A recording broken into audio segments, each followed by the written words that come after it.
अभी आप देख रहे हैं ये सोन ब्रिज है। याद होगा अगर आप हमारे चैनल पे बने हैं तो एक मैंने ब्लॉग डाला था बिहार के 7 डिस्ट्रिक्ट के ऊपर टूरिंग का। आज उसी रूट पे मैं कार सेट कर रहा हूँ। उम्मीद है कि आप लोगों को अच्छा लगेगा। और अभी ये सोन नदी के ऊपर एक समय में सबसे भारत का लंबा पुल था, बट अभी इसकी पायदान खिसक गई है नीचे की तरफ। लेकिन आज भी यह एक ट्रेन कॉर्ड लाइन के ऊपर जीटी रोड जिसको कि हम बोलते हैं, जीटी रोड के ऊपर एक महत्वपूर्ण पुल है जो कलकत्ता को दिल्ली से जोड़ता है। और इस रोड की खासियत ये है कि इस पर ट्रैफिक बहुत ही हैवी है। और अभी आप सामने देख रहे हैं बिहार के अंदर श्रावण महीना जिसमें बम भोले शंकर की पूजा की जाती है, करीब 15 दिन पहले ही शुरू हो जाती है।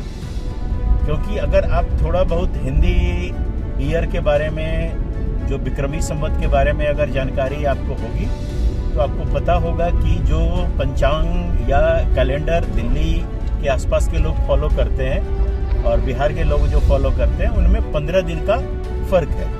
अब ये सवाल आता है कि 15 दिन का ये फर्क क्यों है?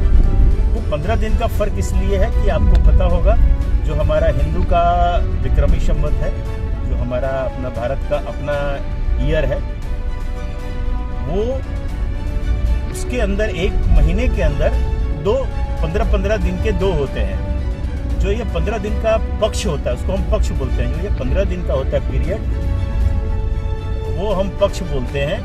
और 2 पक्ष होते हैं, एक कृष्ण पक्ष और एक शुक्ल पक्ष। और देसी लिंगों में जो है वो अंजोरा और उजाला और काला अंधेरा ये करके बोलते हैं, लेकिन उनका मतलब जो होता है वही होता है। जब अंधेरा बोलते हैं तो कृष्ण पक्ष, उजाला बोलते हैं तो शुक्ल पक्ष। ये बेसिकली आपका जो है मून का जो पोजीशन है उस मून के पोजीशन के मुताबिक होता है। तो बिहार और दिल्ली के पंचांग में ये 15 दिन का फर्क इसी पक्ष का होता है। मतलब एक जगह पे कृष्ण पक्ष टू कृष्ण पक्ष फॉलो करते हैं और एक जगह पे शुक्ल पक्ष टू शुक्ल पक्ष करते हैं। अब इसी को आप मैं दूसरे तरीके से बताना चाहूंगा कि बिहार के अंदर जो हम नए साल की शुरुआत करते हैं वो आपका होली के नेक्स्ट डे होता है। जिस दिन होली होती है वो हमारा ईयर एंड होता है। हम उसमें दबा के होली मनाते हैं रंग गुलाल के साथ। आपसी भेदभाव भूल के हम एक दूसरे को गले लगाते हैं और भगवान से दुआ करते हैं कि सबकी जिंदगी होली के रंगों की तरह रंगीन और रंगमय हो, खुशहाल हो।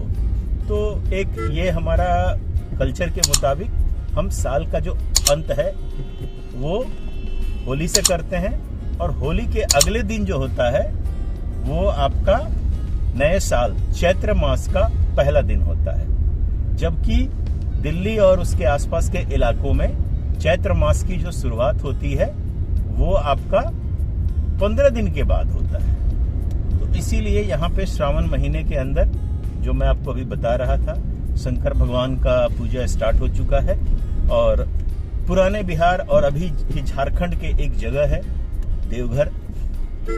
देवघर के पास भगवान शंकर का एक बहुत बड़ा मंदिर है जिसे बैजनाथ धाम के नाम से जाना जाता है। और वो एक बहुत बड़ा महत्वपूर्ण जगह है। दूर दूर से लोग वहां आते हैं अपनी मनोकामना को लेके और श्रावण महीने में शंकर भगवान के ऊपर जल डाल के वो इसकी पूजा करते हैं। और उसी देवघर के बगल में एक सुल्तानगंज जगह है, वहां पे वो गंगा में स्नान करते हैं। और तकरीबन 98 और यू कैन से 100 किलोमीटर की जर्नी के बाद पद यात्रा करते हैं वो, और जाके वो अपने शंकर के ऊपर जल डालते हैं। तो अभी हम लोग जीटी रोड को छोड़ के ये जो आप दाहिने तरफ मेरा रेलवे स्टेशन देख रहे हैं, ये रेलवे स्टेशन सोन नगर है। ग्रैंड कॉर्ड के ऊपर ये एक जंक्शन है। यहाँ से एक रूट कट के जो है वो क्या बोलते हैं पलामू की तरफ जाता है, साउथ बिहार की तरफ जाता है। और एक जो है सीधा आपका पुराना गोमो था और अभी नए में नेताजी सुभाष चंद्र बोस हो गया है, तो ये उस तरफ को जाता है। अभी जो मैं हूँ जीटी रोड को छोड़ के स्टेट हाईवे भी नहीं, इसको हम लोग इरिगेशन डिपार्टमेंट का रोड बोलते हैं, लोकल रोड है, लेकिन चूंकि इसकी कंडीशन काफ़ी अच्छा है और ट्रैफिक कम मिलता है इसमें, तो हम इसको यूज करेंगे। बट पता नहीं क्यों आज मुझे थोड़ा सा ज़्यादा दिख रहा है ट्रैफिक, मंडे की वजह से है या अर्ली मॉर्निंग की वजह से है, ये बताना मुश्किल है। हाँ, ये ज़रूर है कि यहाँ के जो लोकल हमारे किसान भाई बंधु हैं, वो उनके लिए तो ये लाइफलाइन है, क्योंकि इसकी मदद से वो अपने जो कृषि प्रोडक्ट है, एग्रीकल्चर प्रोडक्ट जो है, दूध, दही, सब्जी, मछली, तो ये सब जो भी उनके कृषि आधारित जो रोजगार है, व्यवसाय है, उसका ये एक लाइफलाइन है। और इसी वजह से वो हो सकता है कि सुबह का ट्रैफिक थोड़ा सा यहाँ पे ज़्यादा दिख रहा होगा। तो उम्मीद है कि आपको अच्छा लगेगा। अभी मैं ये जो एरिया, जिस एरिया में मैं जा रहा हूँ, आप देख रहे होंगे दोनों तरफ हरियाली छाई हुई है और ये इलाके में धान की खेती ज़बरदस्त होती है। तो अभी चूंकि आप देख रहे होंगे कहीं कहीं धान लगा है, कहीं नहीं लगा है। तो अभी प्रक्रिया इस बार क्या है कि बारिश थोड़ी सी क्या कहते हैं कि देर से आई है, तो नहीं तो ये इलाका पूरा आपको हरा धान का एकदम खेती किया हुआ लस ग्रीन दिखता। तो अभी देखिए कितना सुंदर सिंचाई विभाग ने इस पेड़ के दोनों तरफ पेड़ लगा रखा है, हरियाली दे रखी है। तो एक आप जो कहीं दूर दराज जाते हैं नेचुरल ब्यूटी के लिए, वो आपको जो प्राकृतिक सुंदरता है वो यही देखने को मिलती है। दाहिने तरफ देखिए इन्होंने खेत को भी तैयार करना शुरू कर दिया है। इसका मतलब है कि अगले इस सप्ताह के अंदर ये सारे जो धान के बिचड़े हैं इनकी खेती हो जाएगी। तो उम्मीद है कि आपको ये मज़ा आ रहा होगा ब्लॉग के अंदर। तो हम बने रहेंगे और आपको डिटेल में लाता रहूँगा, तो जिससे कि आपको एक बिहार को जानने का मौका मिलेगा। जैसा लोग आउटसाइड जो बिहार के लोग हैं वो समझते हैं कि बिहार में कोई पोटेंशियल नहीं है, तो इस ब्लॉग का मकसद है बताना लोगों को कि बिहार के अंदर भी टूरिज़्म कह लें या एक्सपीडिशन कह लें या एडवेंचर टूर कह लें, हर चीज़ का स्कोप है, सिर्फ ज़रूरत है उसको टैप करने की।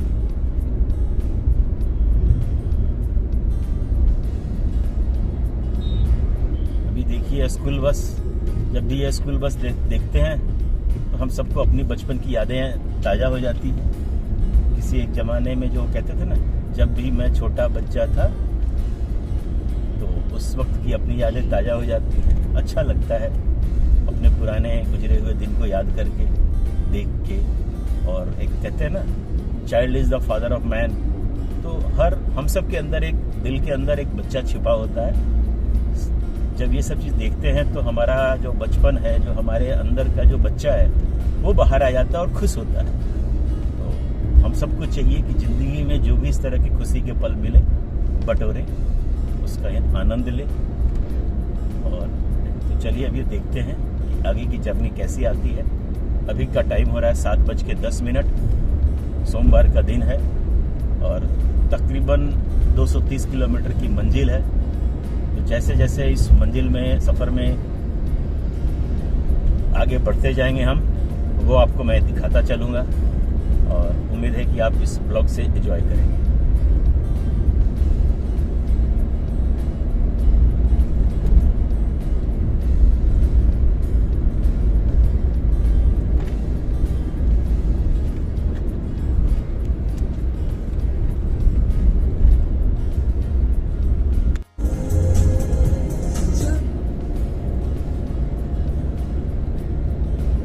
खूबसूरत मौसम है, बादल छाए हुए हैं।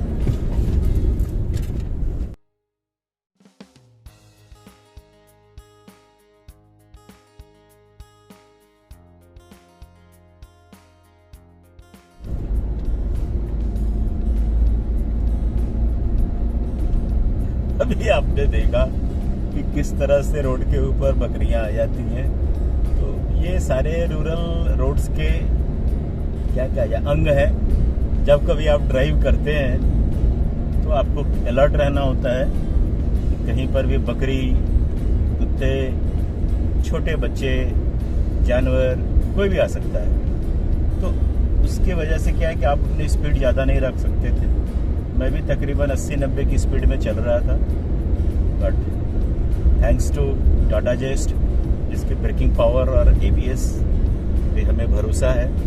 कभी भी इस तरह के मौसम मतलब माहौल में जब कभी मुझे ब्रेकिंग की ज़रूरत हुई तो इस गाड़ी ने कभी निराश नहीं किया और बेहतरीन ब्रेकिंग का परफॉर्मेंस इन्होंने दिया हुआ है इस गाड़ी में। चलिए अभी देखता हूँ। ये आप इसको देख रहे हैं जो अभी एरिया, ये लक है, बेसिकली वाटर हेड रेगुलेटर, जिसका कि मैं अपने एक पिछले ब्लॉग में कवर किया था डिटेल। तो इस बार ये डिटेल कवर नहीं कर रहा हूँ। इस बार का सिर्फ मैं अपने ब्लॉग को जर्नी ब्लॉग तक ही लिमिट रखता हूँ। देखिए बाएं तरफ कितना खूबसूरत आपको दिख रहा है नहर, जिसके अंदर अभी पानी आ चुका है। दाहिनी तरफ खेतों में भी सिंचाई हो चुका है। खेत को उन्होंने तैयार कर रखा है धान के लिए।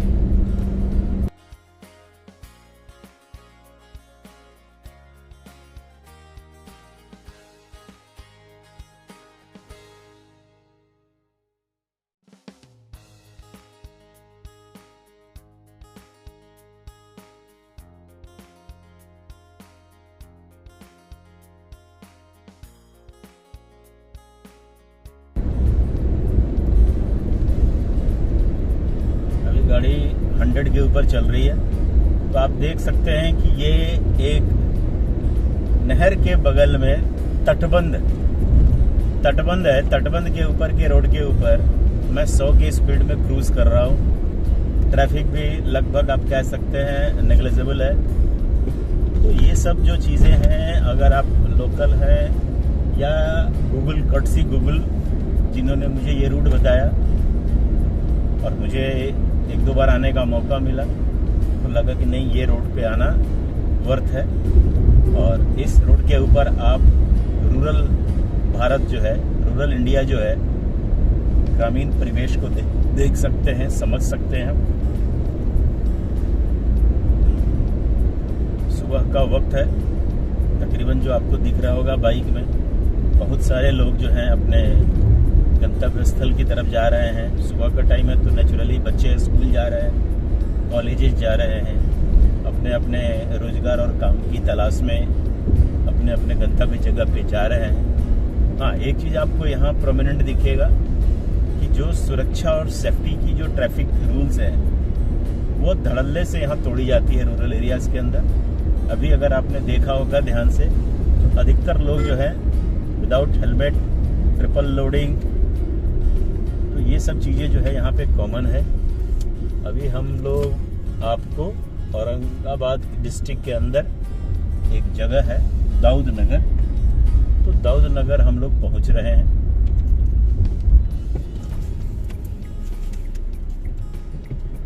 एक उधर से भी रोड है, बट ये रोड आपको शॉर्टकट पड़ेगा, तो हमने सोचा क्यों नहीं कैनाल रोड का ही फ़ायदा उठाया जाए। तो अभी हम दोबारा कैनाल रोड को लेते हैं। ये आपको सीधा पहुंचाएगा वहां पे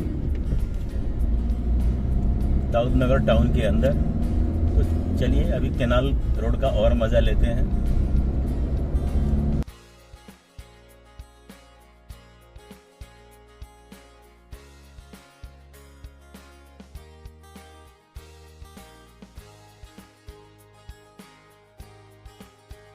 खेती के मौसम में ट्रैक्टर के पिछले टायर के साइड में जो लोहे का ये रिंग लगाते हैं, क्या आप उसका नाम बता सकते हैं?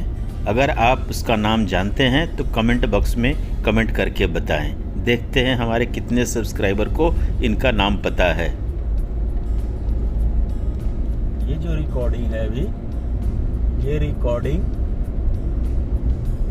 1080p 60 फ्रेम पर सेकेंड। तो इसमें क्या होता है कि आपका जो फाइल का साइज है वो नियरली डबल हो जाता है। अभी तो हम चाहे तो यहाँ से नेशनल हाईवे पकड़ सकते हैं, बट इस नेशनल हाईवे के ऊपर जो लिंक रोड है वो बहुत ही बुरी हालत में और कीचड़ से है, और बारिश का वक्त है तो उसमें जाना ठीक नहीं दिख रहा। तो मैं आपको प्रेफर करूँगा जो पक्के रोड है उसी को, क्योंकि हमारे पास कार है, कोई एसयूवी नहीं है। अगर एसयूवी होता या 4x4 मेरी गाड़ी में होता तो अभी हम क्रॉस कंट्री का मज़ा ले सकते थे। ये देखिए, जो भी शहर का गार्बेज होता है वो इसी तरह से कैनाल के सामने डंप कर दिया जाता है। इसको आप रिलेट कर सकते हैं दिल्ली, जहाँ पर भी ये सारे दिल्ली का जो गार्बेज है, इतना उन्होंने डंप किया कि गार्बेज का वो पूरा पहाड़ बन चुका है।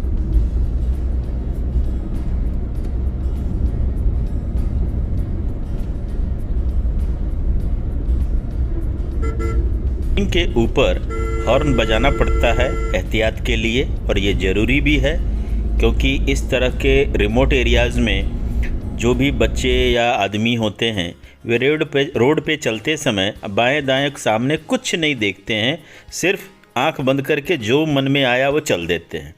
तो ये चेतावनी जो कहते हैं, पूर्व चेतावनी देनी ज़रूरी होती है।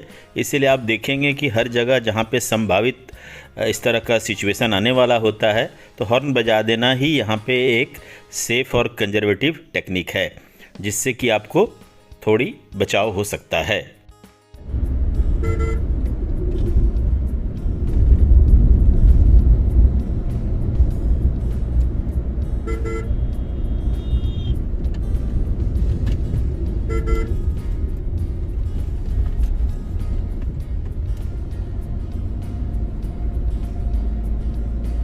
इस तरह से हम अभी दाऊद नगर में इन करने वाले हैं।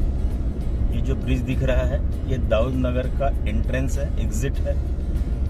दाऊद नगर का आप कह सकते हैं ये पूर्वी किनारा है। जो अभी जिस रोड को मैं छोड़ के इस कैनाल को पकड़ा था, अगर मैं उस रूट को पकड़ता तो वो दाऊद नगर के पश्चिमी इलाके से घुसता।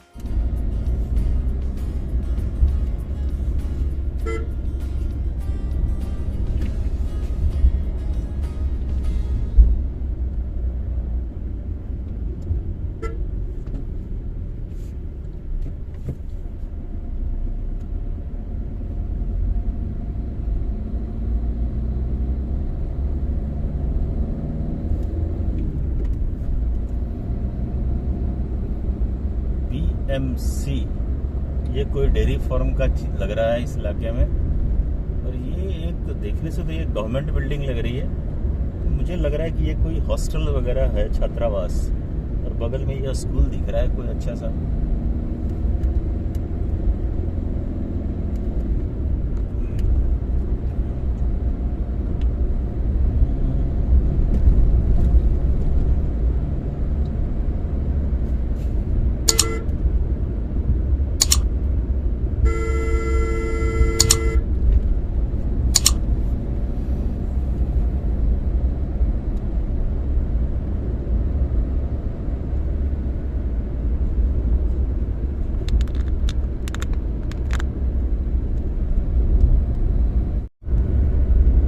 अभी हम कैनाल रोड को छोड़ के नेशनल हाईवे नंबर 139 पर आ गए हैं।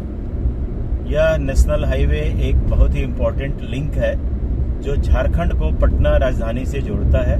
झारखंड में ये पलामू डिस्ट्रिक्ट के अंदर गुमला के आसपास वहाँ से शुरू होता है, और वहाँ से निकल के औरंगाबाद डिस्ट्रिक्ट होते हुए, दाऊद नगर होते हुए, अरवल होते हुए यह जो है आपको पटना को जोड़ता है। तो ये एक महत्वपूर्ण कमर्शियल लिंक है जिसमें ट्रकों वगैरह का आना जाना होता है, और आप इसको कह सकते हैं कि साउथ में ये जीटी रोड को जोड़ता है, और नॉर्थ में ये पटना के पास जो आपका एक अभी जो क्या बोलते हैं पूर्वांचल एक्सप्रेस का जो एक्सटेंशन हुआ है पटना तक, ये उसको जोड़ता है। तो पूर्वांचल एक्सप्रेस से लेके जीटी रोड के बीच का एक महत्वपूर्ण लिंक है। और अभी अभी सरकार ने इसी के पैरेलल, अभी आप देख रहे हैं कि ये डबल लेन है और इसको 4 लेन में कन्वर्ट करने की बात चल रही है।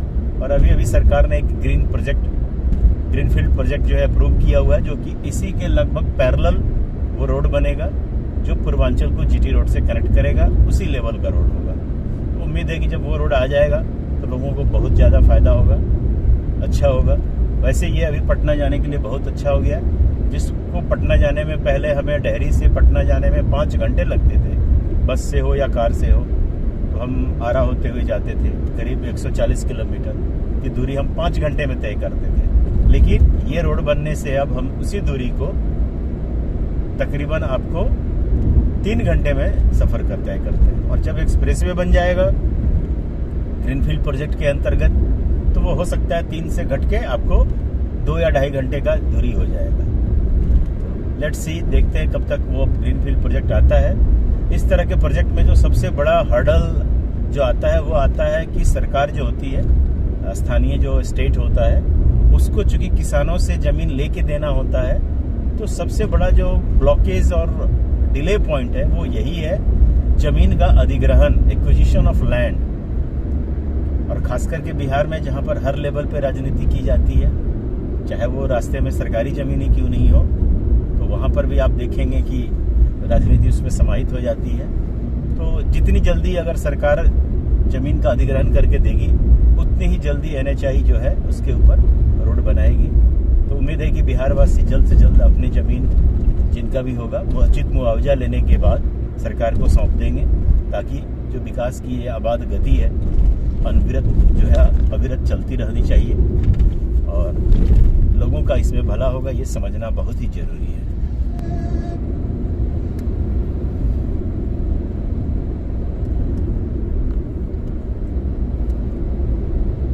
अभी 7:59 हुए हैं, मतलब 8 बजने में 1 मिनट कम है, और तकरीबन 1 घंटे की जर्नी हम लोगों ने शुरू कर ली। और नेशनल हाईवे नंबर 139 पे अभी हम चल रहे हैं। आप जैसा कि देख रहे हैं, इस रोड के ऊपर ट्रकों की एक्टिविटीज़ बहुत ही ज़्यादा है, क्योंकि ये जो रोड है पटना और GT रोड को जोड़ता है। तो बहुत सी ज़्यादा आपको कमर्शियल गाड़ियाँ इस पे चलती हुई नज़र आएंगी।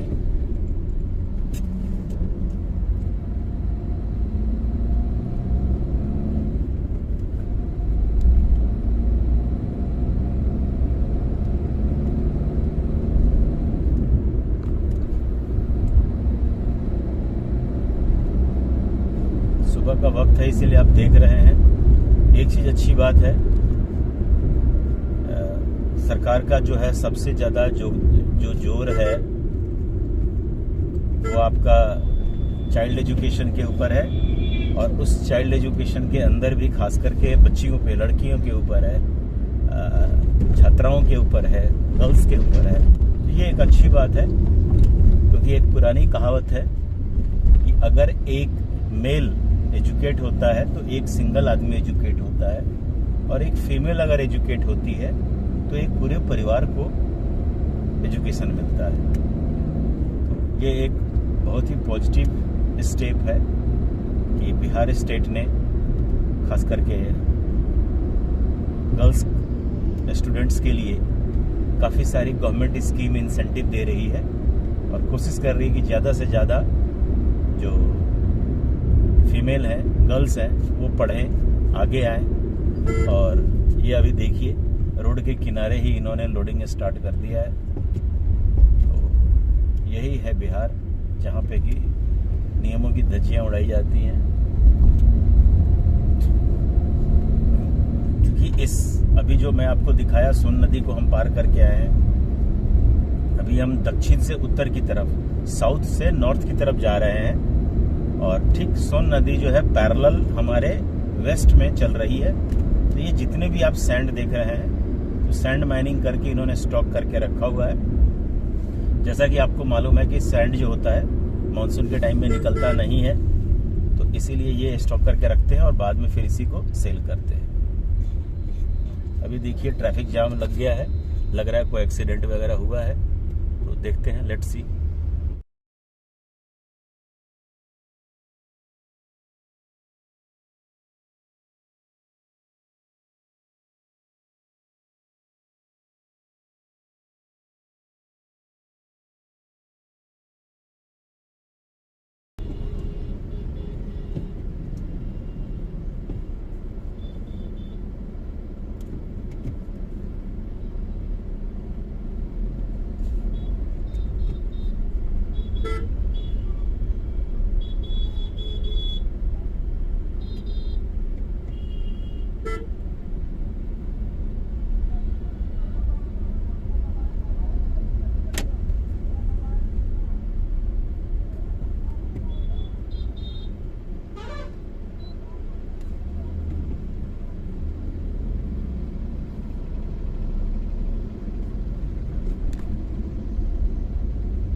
अभी आप देख रहे हैं जो मैंने बताया कि जिस तरह से सैंड माइनिंग करके उन्होंने स्टॉक लगा रखा है और रोड के किनारे से ही लोडिंग हो रही है। चूंकि ये डबल लेन है और डबल लेन के पास अगर आपके पास ट्रिपल लाइन नहीं है, वहाँ लोडिंग करेंगे तो दिक्कत होना ही होना है, क्योंकि बारिश का मौसम है।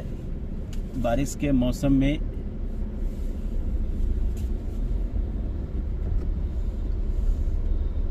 ये दिक्कत आनी ही आनी है, क्योंकि 3 लाइन बन नहीं सकता, रोड कोई किनारे जा नहीं सकता।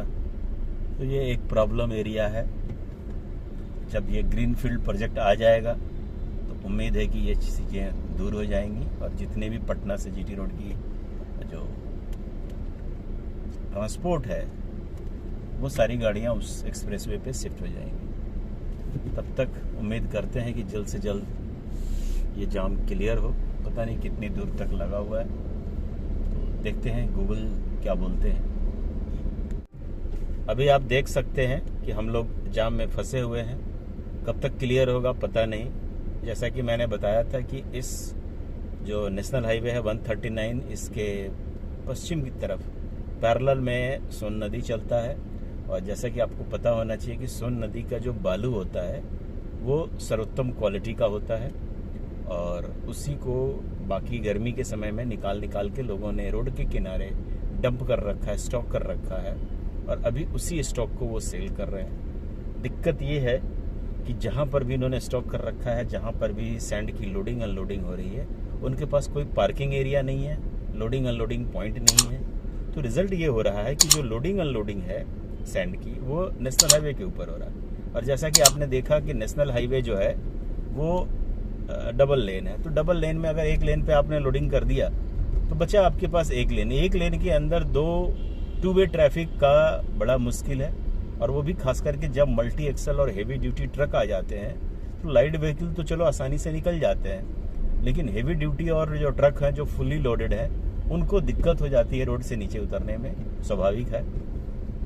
तो इसमें अगर मेरे से पूछा जाए तो मैक्सिमम गलती लोकल प्रशासन और जो खास करके पुलिस महकमा है उनकी है।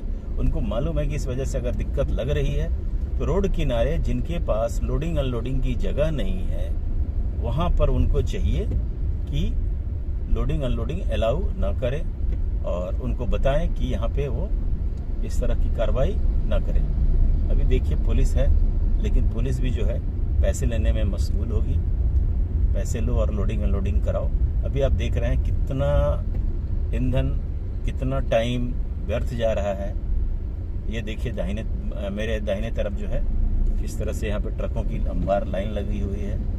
तो ये सब कुछ एक प्रॉब्लम है जिनको देखना चाहिए सरकार को और खास करके लोकल प्रशासन को कि इस तरह की लोगों को अनकन्वीनियंस का सामना न करना पड़े। और साथ ही साथ जो यहाँ के आदमी हैं उनको भी चाहिए कि जो भी ये लोडिंग करते हैं या सेल करते हैं अपने सैंड का, वो इस तरह से सेग्रीगेट करके करें जब आपकी ट्रैफिक मिनिमम होती है। तो बेस्ट है कि व्हाटएवर लोडिंग अनलोडिंग आपको करना है वो रात को आप मतलब नाइट में आप करें और सुबह 6 बजे तक आपके ट्रक लोड होके मार्च हो जाने चाहिए, ताकि दिन की ट्रैफिक जो है वो आपका अनइंटरप्टेड रहे। दिन में लोडिंग अलाउ नहीं करना चाहिए।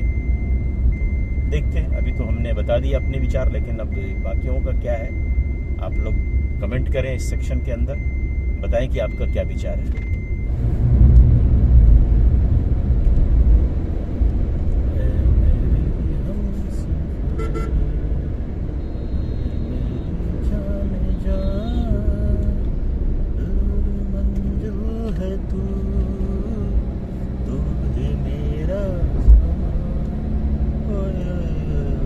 अभी हमने अरवल क्रॉस कर लिया है और लेट्स सी, गूगल बाबा बता रहे हैं कि करीब 11:40 तक हम पहुंचेंगे। अब देखते हैं, अभी 8:35 हो रहे हैं, तो देखते हैं कि कितने एक्यूरेट है हमारे गूगल बाबा। मौसम अच्छा है, ह्यूमिड है वेदर, बट कार में आप टूर करने का सबसे बड़ा एडवांटेज ये होता है कि आप एक बेस्ट क्लाइमेट में ट्रैवल करते हो। तो उससे होता क्या है कि आप में फटीग नहीं होता है। पहले मुझे भी बाइक का बहुत शौक था, लेकिन धीरे धीरे एज के हिसाब से इच्छा होते हुए भी शिफ्ट करना पड़ा कार की तरफ, क्योंकि ट्रैफिक रोड के ऊपर बहुत ही ज़्यादा हो चुका है और अधिकतर जो है उतनी सेफ जर्नी अब रही नहीं, तो मुझे शिफ्ट करना पड़ा बाइक से कार की तरफ। और कार में भी नेचुरली जब शिफ्ट करने का रीज़न आपका सेफ्टी है, तो सबसे सेफेस्ट कार जो अपने समय थी उसको मैंने शिफ्ट किया। तो अभी मैं आपको ये जो ब्लॉग शूट कर रहा हूँ, मेरी अपनी पुरानी जो वार हॉर्स है Tata Zest diesel XT model, जिसके अंदर आपको ऑटो AC मिलता है। Once you click switch on with let's say standard temperature 24 और 25, rest everything will be taken care by automatic ACs।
Once again canal road है, ये खास करके नौबतपुर के आसपास का इलाका है।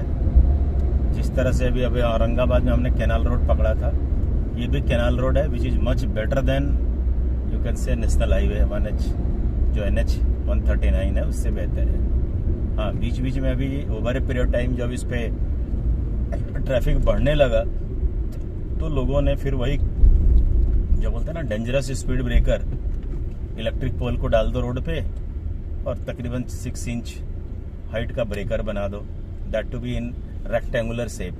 कि अगर आप स्पीड से आते हो तो आपके टायर कटने के चांस रहते हैं, रिम बेंड होने का चांस रहता है, और अगर आपकी गाड़ी में एलॉय व्हील है तो फिर टूटने का भी खतरा रहता है। तो इट्स अ सीरियस इशू। तो एक रिक्वेस्ट है हमारे भारत के निवासियों से कि एक तो स्पीड ब्रेकर ना बनाए, और अगर बनाने की ज़रूरत होती है तो प्रॉपर उसके स्लोप दे, ताकि उसकी वजह से गाड़ियों की स्पीड स्लो हो, ना कि गाड़ियों का एक्सीडेंट हो और किसी को भी अपने जान से हाथ धोना पड़े।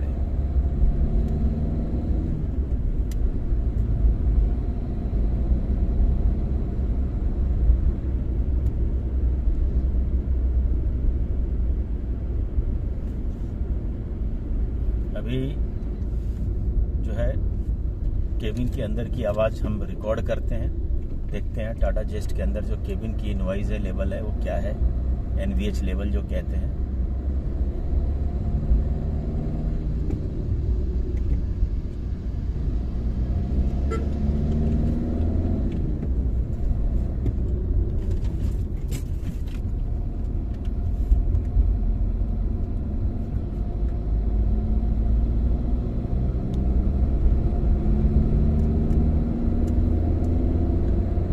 बज गए हैं और अभी भी हम पटना पुल को नहीं पकड़ पाए हैं, अटल पथ नहीं, एलिवेटेड रोड जो भी हो।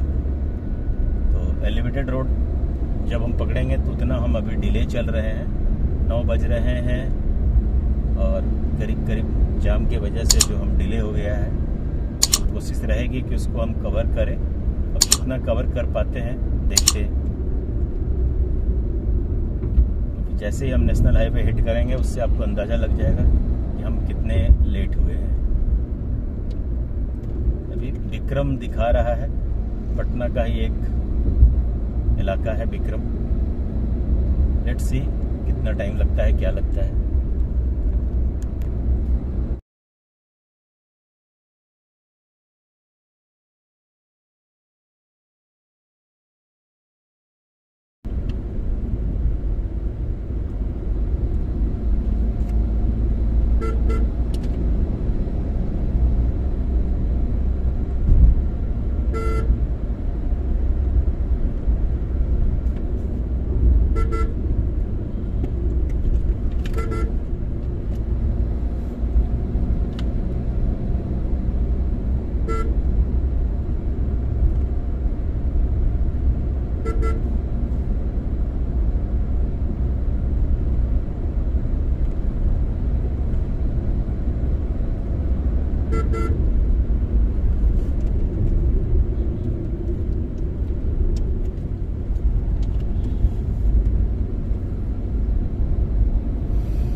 अभी हम कैनाल रोड को छोड़कर NH 139 पे दोबारा इंटर कर रहे हैं।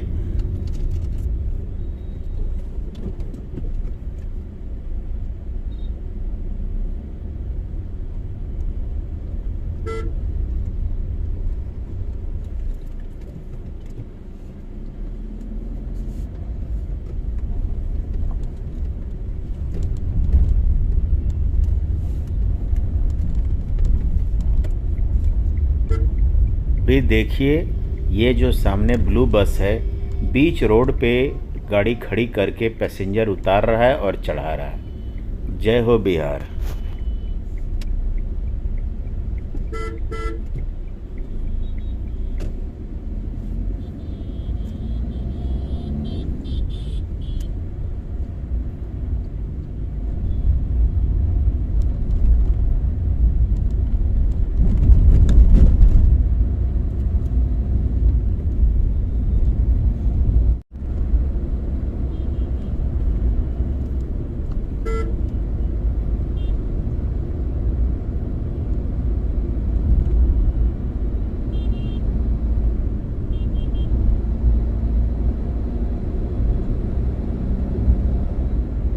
को दिखाऊंगा एक बाइक चलाने वाला महान आत्मा, जिसे कोई फर्क नहीं पड़ता कि उसके पीछे क्या है।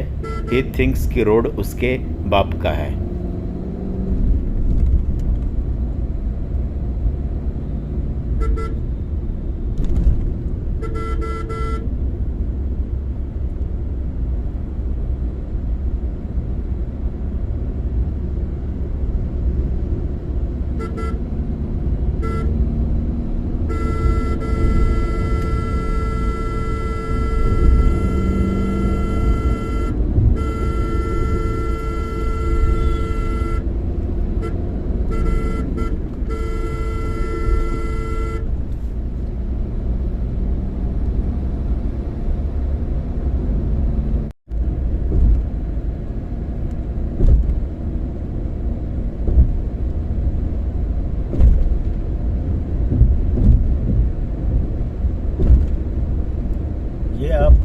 पथ देख सकते हैं। ये पटना का one of the longest elevated road है जो पूरे पटने को पार करा देता है। इसकी खासियत ये है कि इसका जो उत्तरी किनारा है वो पटना के गंगा के ऊपर एक पुल बना हुआ है, दीघा पुल, उससे जोड़ता है, और इसका दक्षिणी किनारा जो है पटना के एम्स को जोड़ता है।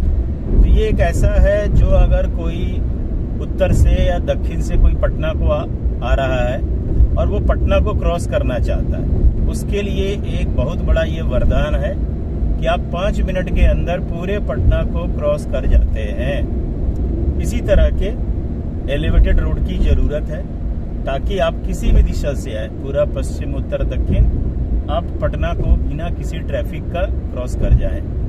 तो नॉर्थ साउथ का तो मैंने आपको ये बता दिया।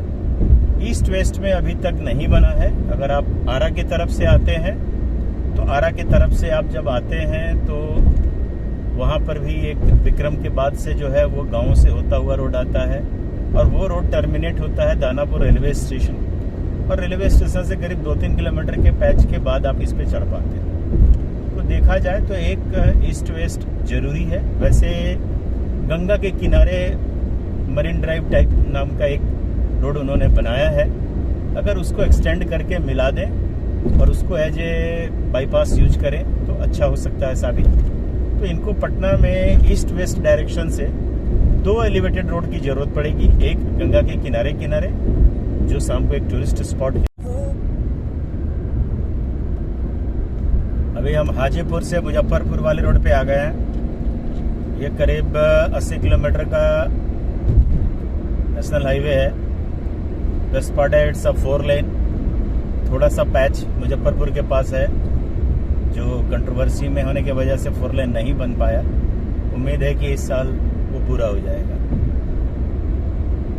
अभी तक देखा आपने कि वहाँ से यहाँ तक आने के बीच में कहीं पर भी बारिश नहीं मिला, बट मौसम जो है मूड बनाए हुए है। अब पता नहीं कब ये बारिश टपक पड़े। तो अभी हम मनाते हैं कि बारिश हमारे पहुँचने तक ना टपके तो ज़्यादा बेहतर है, कि बारिश होते ही थोड़ा सा गाड़ी का जो ट्रैक्शन है टायर का वो कम हो जाता है, तो आप उसके मुताबिक स्पीड से फिर गाड़ी आप नहीं चला सकते। तो आपकी जो ड्राइविंग स्किल है वो ड्राई सरफेस पे अलग तरीके की होती है और वेट सरफेस पे अलग होती है।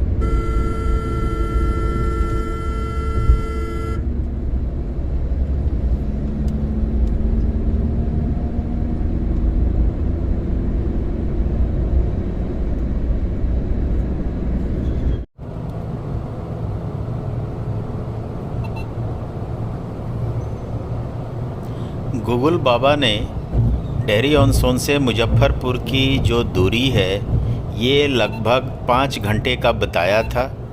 अब देखना है कि उन 5 घंटे की जर्नी में मैं कितना टाइम में कवर कर पा रहा हूँ। आपको जैसे ही मुजफ्फरपुर पहुँचूँगा ये बताऊँगा कि मैं कितने घंटे में पहुँचा।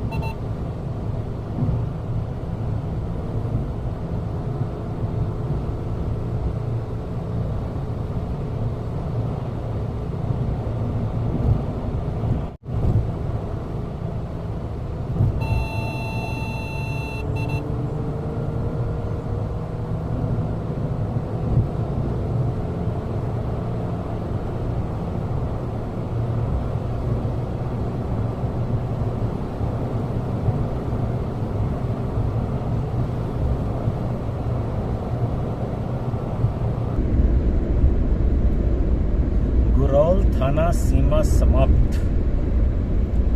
अभी यहाँ पे गड़ोल थाने का सीमा समाप्त हो गया। टाइम 10:28 हो चुके हैं और जल्द से जल्द 27 किलोमीटर बचा हुआ है। तो मैं उम्मीद करता हूँ कि तकरीबन 30 से 40 मिनट के बीच अभी और टाइम लगेगा, तो 11:10 तक हम पहुँच जाएंगे।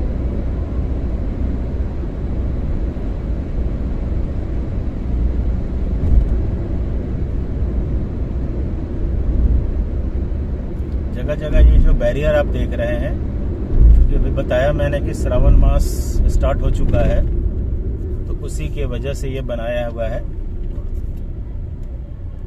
ये क्या कर रखा है भाई?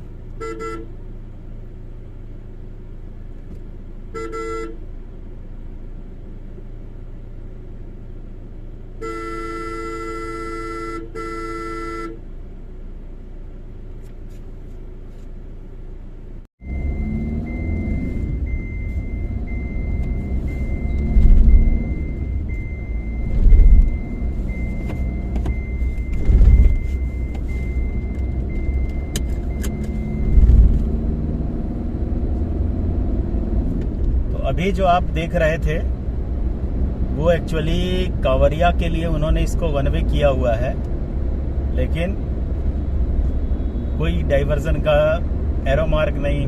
4 व्हीलर के लिए है, 2 व्हीलर के लिए है, या all vehicle will move towards right, कुछ भी इस तरह का मार्किंग नहीं था। और बैरियर ही लगाना तो पूरे अच्छे से लगाए जिसमें कि सिर्फ लोगों को जाने का ही हो। अब यहाँ से फिर देखिए वापस उसमें जाना है कि नहीं जाना है, उसका भी कोई इंडिकेशन नहीं है। ये सारी चीज़ें जो कहते हैं ना, टोटली अव्यवस्था है। किसी को नहीं पता कि कब क्या करना है, कहाँ से इन है, कहाँ से आउट है।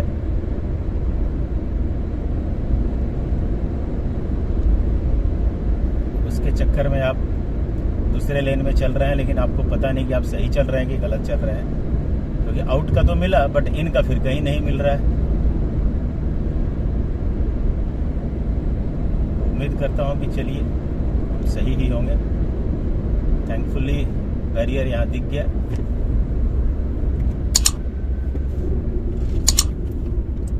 अच्छा, यहाँ भी वही चल रहा है,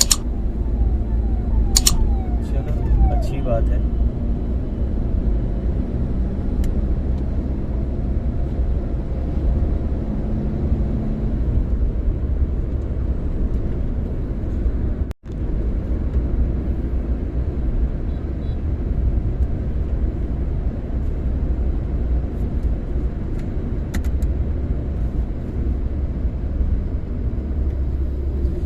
आप सभी कांवरिया शिव भक्तों का हार्दिक अभिनंदन करता है। अभी पता करना पड़ेगा कि इस रूट पे जो कांवरिया आते हैं वे कहाँ से कहाँ जाते हैं। वैसे मुजफ्फरपुर का गरीबनाथ जो है शंकर की मंदिर जो है वो काफ़ी महत्वपूर्ण एक फेमस मंदिर है, बट ये मुझे नहीं मालूम कि ये जो कांवरिया हैं कहाँ से कहाँ जाते हैं। तो मैं पता करके इस वीडियो में अपडेट कर दूंगा, ताकि जो भी मुजफ्फरपुर के आसपास हैं, ये NH-22 है।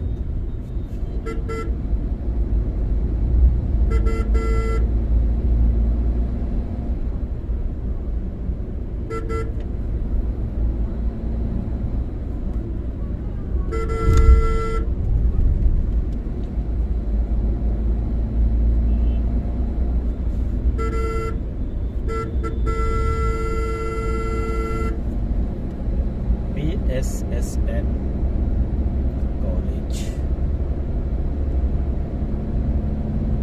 देखिए अभी कंफ्यूजन, अभी लेफ्ट में भी ट्रक कारें चल रही हैं, राइट में भी चल रही हैं। किसी को कुछ नहीं पता कि किस में क्या है किस में नहीं है। तो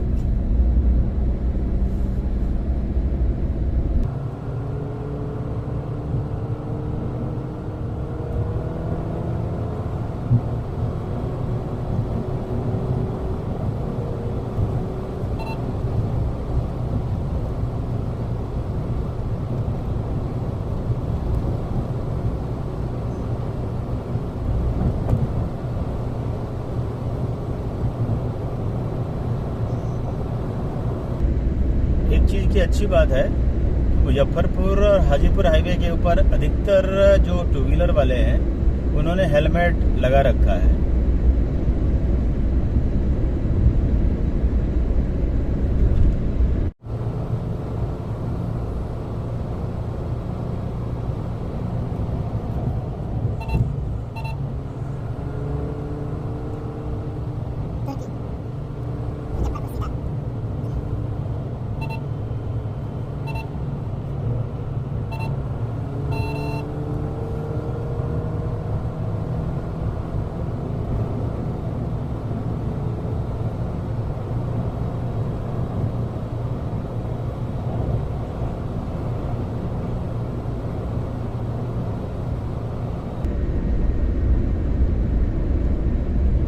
देखिए जगह जगह जो है कांवरियों के लिए बना रखा है, रेस्ट रुकूप के लिए।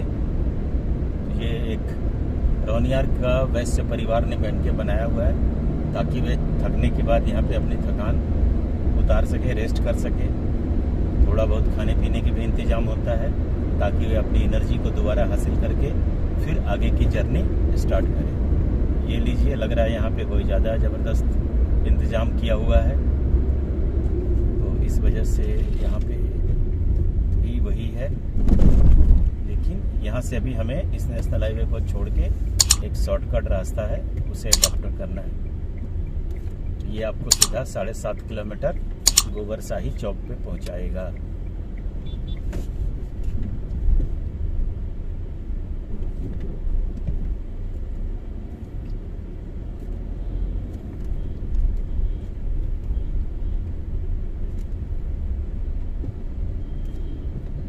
इस तरह से मुजफ्फरपुर की जर्नी 5 घंटे के बजाय हमने 3.25 घंटे में पूरा किया और इस तरह से लगभग हमने 25 से 30% का वक्त जो है वो बचाया।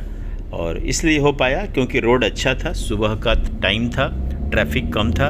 उम्मीद है कि आप इस वीडियो में एंजॉय किया होगा आपने। और इसी तरह का मैं बिहार की खोज या जहाँ पर भी कहीं एक्सप्लोर करूँगा वीडियो लाता रहूँगा। आपको अगर ये ब्लॉग अच्छा लगा होगा तो लाइक करें, शेयर करें और सब्सक्राइब करें ताकि ऐसे ही अच्छे वीडियो आपके लिए हमेशा लाता रहूँ। Thank you.